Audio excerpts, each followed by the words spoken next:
নোয়াখালীতে টানা ভারী বর্ষণে জলাবদ্ধতা পরিস্থিতি কিছুটা উন্নতি হয়েছে, তবে দুর্ভোগ কমেনি। কিছুক্ষণ আগে শহরের সবশেষ পরিস্থিতি জানিয়েছেন সহকর্মী সোহেল রানা। জানতে চেয়েছিলেন যে গত কয়েকদিনের টানা বর্ষণে নোয়াখালীতে যেই জলবদ্ধতার সৃষ্টি হয়েছে, জলজট তৈরি হয়েছে, এই জলবদ্ধতা এবং জলজটের কারণে এখানকার বাসিন্দারা এক ধরনের দুর্ভোগের মধ্যে রয়েছেন। তো এই যে দুর্ভোগ, এই দুর্ভোগের মধ্যেও স্বস্তির খবর হলো গতকাল রাত থেকে এখানে বৃষ্টি কমতে শুরু করেছে।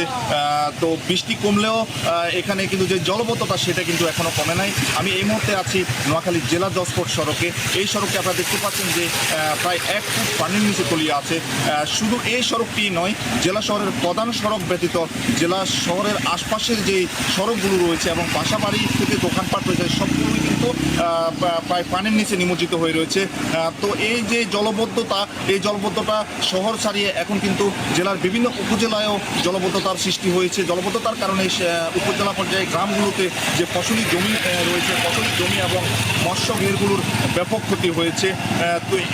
তো এই যে জনদুর্ভোগ, এই জনদুর্ভোগ লাঘবে এবং বিভিন্ন জায়গায় যে মানুষ পানিতে আটকা পড়ে আছেন, এই মানুষের জন্য ইতিমধ্যে জেলা প্রশাসনের পক্ষ থেকে প্রায় 466টি আশ্রয়ণ কেন্দ্র প্রস্তুত করা হয়েছে এবং পাশাপাশি সেখানে যে যারা আশ্রয় নেবেন তাদের জন্য প্রায় 18 লক্ষ টাকা এবং শুকনো খাবার প্রস্তুত রাখা হয়েছে।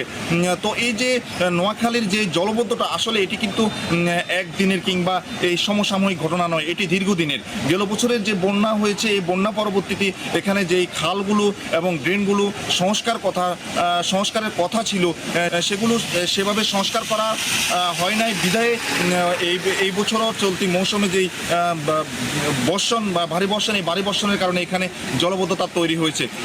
আমি স্থানীয়দের সঙ্গে কথা বলেছি, স্থানীয়রা জানিয়েছেন যে এখানে যে খালগুলো রয়েছে এবং ড্রেনগুলো রয়েছে এগুলো সংস্কার না করার কারণে এখানে জলবদ্ধতার সৃষ্টি হয়েছে।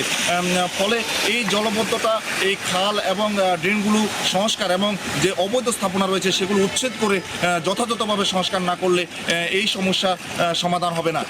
যার কারণে এখানকার বাসিন্দাদের দাবি হলো খালগুলো সঠিকভাবে সংস্কার করে এবং যে অবৈধ স্থাপনাগুলো আছে সেগুলো উচ্ছেদের মাধ্যমে এখানকার জলবদ্ধতার স্থায়ী সমাধান যেন করা হয়, এমনটি প্রশাসনের নিকট দাবি জানিয়েছেন বাসিন্দারা।